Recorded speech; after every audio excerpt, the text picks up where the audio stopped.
2월 15일 월요일 새벽 기도회를 묵도하심으로 시작하시겠습니다.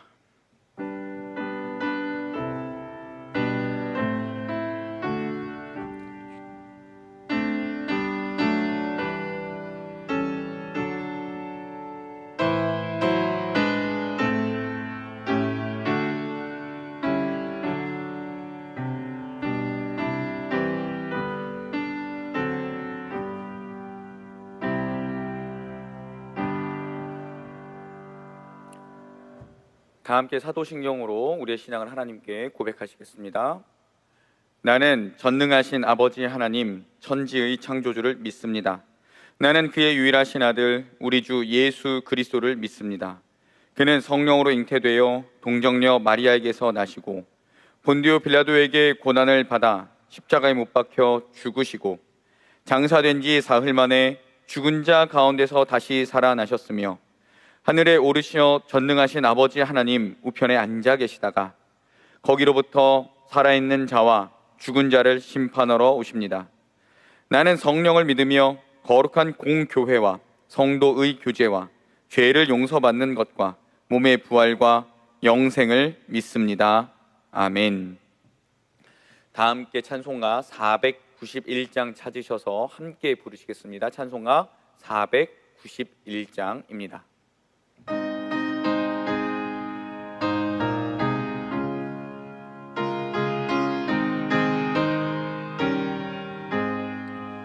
저 높은 곳을 향하여 날마다 나아갑니다. 내 뜻과 정성 모아서 날마다 기도합니다. 내 주여 내 맘 붙드사 그곳에 있게 하소서.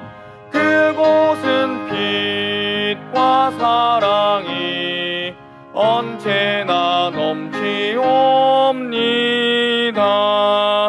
괴로움과 죄가 있는 곳 나 비록 여기 살아도 빛나고 높은 저곳을 날마다 바라봅니다. 내 주여 내 맘 붙드사 그곳에 있게 하소서. 그곳은 빛과 사랑이 언제나 넘치옵니다. 의심의 안개 거치고 근심의 구름 없는 곳 기쁘고 참된 평화가 거기만 있사옵니다. 내 주여 내 맘 붙드사 그곳에 있게 하소서. 그곳은 빛과 사랑이 언제나 넘치옵니다. 험하고 높은 이 길을 싸우며 나아갑니다. 다시금 기도하오니 내 주여 인도하소서. 내 주여 내 맘 붙드사 그곳에 있게 하소서. 그곳은 빛과 사랑이 언제나 넘치옵니다. 내 주를 따라 올라가 저 높은 곳에 우뚝 서 영원한 복락 누리며 즐거운 노래 부르리. 내 주여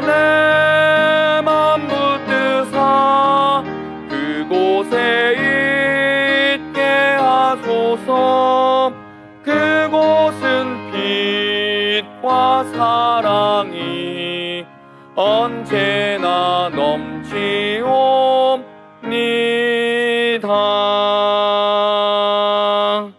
아멘. 오늘 우리에게 주신 하나님의 말씀은 마태복음 13장 44절로 58절까지의 말씀입니다. 신약성경 22쪽에 기록된 마태복음 13장 44절로 58절까지의 말씀을 이제 제가 받들어 읽겠습니다. 천국은 마치 밭에 감추인 보화와 같으니 사람이 이를 발견한 후 숨겨두고 기뻐하며 돌아가서 자기의 소유를 다 팔아 그 밭을 사느니라. 또 천국은 마치 좋은 진주를 구하는 장사와 같으니 극히 값진 진주 하나를 발견하며 가서 자기의 소유를 다 팔아 그 진주를 사느니라. 또 천국은 마치 바다에 치고 각종 물고기를 모으는 그물과 같으니 그물에 가득함에 물가로 끌어내고 앉아서 좋은 것은 그릇에 담고 못된 것은 내버리느니라. 세상 끝에도 이러하리라. 천사들이 와서 의인 중에서 악인을 갈라내어 풀무불에 던져 넣으리니 거기서 울며 이를 갈리라. 이 모든 것을 깨달았느냐 하시니 대답하되 그러하오이다. 예수께서 이르시되 그러므로 천국의 제자된 서기관마다 마치 새 것과 옛 것을 그 곳간에서 내오는 집주인과 같으니라. 예수께서 이 모든 비유를 마치신 후에 그곳을 떠나서 고향으로 돌아가사 그들의 회당에서 가르치시니 그들이 놀라 이르되 이 사람의 이 지혜와 이런 능력이 어디서 났느냐? 이는 목수의 아들이 아니냐? 그 어머니는 마리아, 그 형제들은 야고보, 요셉, 시몬, 유다라 하지 않느냐? 그 누이들은 다 우리와 함께 있지 아니하냐? 그런즉 이 사람의 이 모든 것이 어디서 났느냐 하고 예수를 배척한지라. 예수께서 그들에게 말씀하시되 선지자가 자기 고향과 자기 집 외에서는 존경을 받지 않음이 없느니라 하시고 그들이 믿지 않음으로 말미암아 거기서 많은 능력을 행하지 아니하시니라. 아멘. 기도하시겠습니다.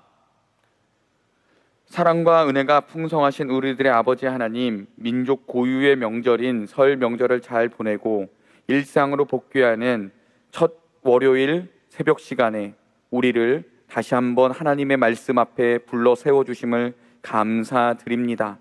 하나님 아버지, 우리가 다시 일상으로 복귀해야 될 터이온데 예전과 같은 일상이 아니라 하나님의 피조물로서 하나님의 말씀대로 살아가는 그런 일상으로 돌아가게 하여 주시고 하나님의 말씀이 기뻐서 어쩔 줄 몰라 하는 우리의 삶이 회복될 수 있도록 하나님 우리를 도와주시옵소서. 우리의 삶의 자리가 쉽지 않습니다. 그러나 날마다 주님이 주시는 새로운 은혜와 평강을 가지고 그 자리에서 우리 모두가 승리하며 살아갈 수 있는 우리 모두 되게 하여 주옵소서. 이 말씀을 전하는 자나 듣는 사람 모두가 주의 은혜 가운데 푹 잠기게 하여 주시고 주의 손이 우리를 붙들어 주심을 경험하는 귀한 시간 되게 하여 주옵소서. 예수님 이름으로 기도드립니다. 아멘. 오늘 이야기는 마태복음 13장에서 계속해서 이어지는 천국 이야기를 예수님께서 비유로 말씀하시는 것을 우리는 알 수 있습니다. 먼저 밭에 감추어진 보화에 관한 비유를 하셨는데요, 연세대학교 신과대학의 김학철 교수께서 작년에 EBS에서 이 부분을 강의한 내용이 있습니다. 그때 이 본문에 대해서 이렇게 설명을 하셨는데요, 먼저 시대적 배경입니다. 예수님께서 말씀하시던 당시에는요, 농부들이 그 지주들에게 가서 밭을 빌려서 소작농으로서 그 경작을 했다고 합니다. 그래서 한 농부가 밭을 빌려서 그 밭을 갈고 있었는데 그 밭에서 무엇이 나왔습니까? 굉장히 귀한 보화가 나왔지요. 당시에는 전쟁이 흔하던 시기라 그 사람들이 난리가 나면 그릇에다가 가장 귀한 것들을 막 집어넣고 밭을 깊이 판 다음에 그곳에다 숨겨놓고 피난을 간다고 합니다. 그런데 그 도망갔던 사람들이, 피난 갔던 사람들이 복귀하지 못하거나 죽게 되면 그 밭에 그냥 묻혀 있는 거지요. 그래서 그 땅은 임자 없는 땅이 되거나 혹은 친척 중에 한 사람이 맡아서 그 밭에 주인 노릇을 했다고 합니다. 그래서 이러한 일이 비일비재해서 이 밭의 소유에 대해서 어떻게 처리할 것인가라는 규범까지도 있었다라고 김학철 교수님은 설명을 했습니다. 그럼 여러분, 이렇게 지금 발견한 그 보물들의 소유는 과연 누구의 것이겠습니까? 탈무드에서는요, 이러한 법률에 관한 해석을 해주는데요, 소작인의 딸과 밭 주인의 아들을 결혼시켜서 서로 그 보물을 나누라고 했다고 합니다. 혹은 일정 비율 땅 주인과 소작농이 나눠 가지라고 그렇게 이야기를 했다고 합니다. 그러니 원래 그 소작농은요, 원래 밭의 주인에게 가서 당신 밭을 갈다가 이 보물이 나왔으니 이걸 어떻게 할까요? 라고 이야기를 해주어야 정상입니다. 하지만 그는 그러지 않고 자신의 재산을 다 팔아서, 근데 여러분 소장농이 재산이 얼마나 있겠습니까? 여기 가서 꾸고 저기 가서 꾸고 그렇게 했겠죠. 그래서는 다 밭을 샀을 텐데, 근데 여러분 이 밭을 샀더라도 그곳에서 나온 보물을 꺼내서 팔 수 있겠습니까? 아니죠. 보통 사람의 생각으로는 그것을 할 수 없습니다. 그런데 이 사람이 왜 그랬을까요? 예수님께서는 44절에서 이렇게 말씀하십니다. 기뻐하며 돌아갔다. 기뻐하며 돌아갔다. 그 사람이 기뻐했다라고 하지요. 다시 말하면 요새 말로 하면 이 사람은 정신줄을 놓은 겁니다. 와, 밭에서 그 보물을 발견했는데 앞뒤 재지 않는 거지요. 저 보물을 갖고 싶다라는 마음 그 하나만 꽂혀서 그냥 그걸 다 어떻게든 자기 걸로 만들려고 그랬다는 겁니다. 그런데 여러분 이 비유를 언제 말씀하셨습니까? 예수님께서 천국에 관한 비유를 말씀하시면서 천국에 관한 것을 말씀하시면서 그 비유를 말씀하셨어요. 천국을 발견한 사람은 이렇게 기뻐하고 즐거워한다라는 말씀을 하십니다. 그리고 계속해서 이어지는 말씀 또한 비슷한데요.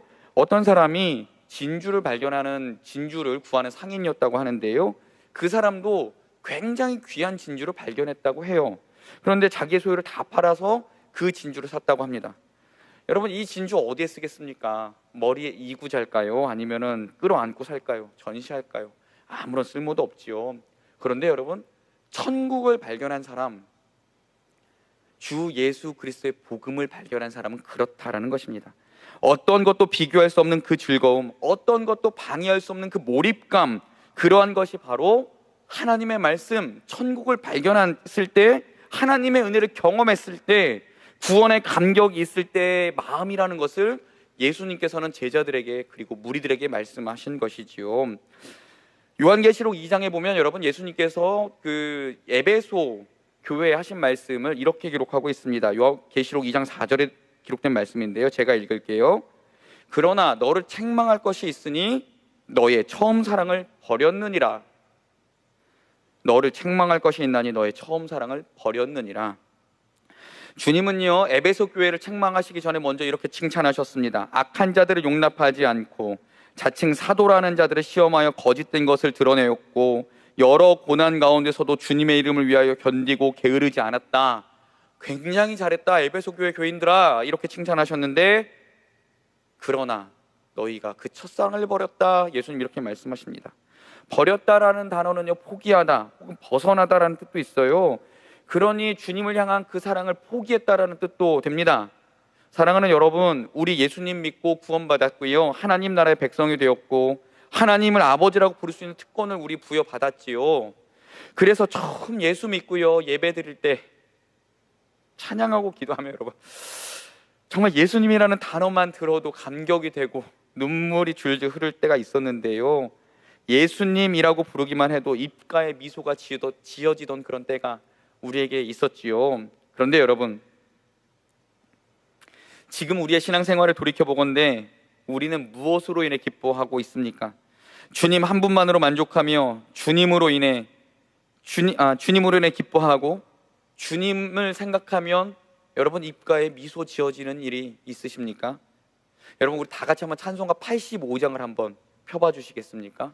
찬송가 다 갖고 계시지요? 계신 자리에서 찬송가 85장 펴주셔서 우리 가사를 같이 한번 천천히 읽어보겠습니다. 구주를 생각만 해도 이렇게 좋거든 주 얼굴 배울 때야 얼마나 좋으랴. 만민의 구주 예수의 귀하신 이름은 천지에 있는 이름 중 비할 데 없도다. 참 회개하는 자에게 소망이 되시고 구하고 찾는 자에게 기쁨이 되신다. 예수의 넓은 사랑을 어찌 다 말하랴. 주 사랑 받은 사람만 그 사랑 알도다.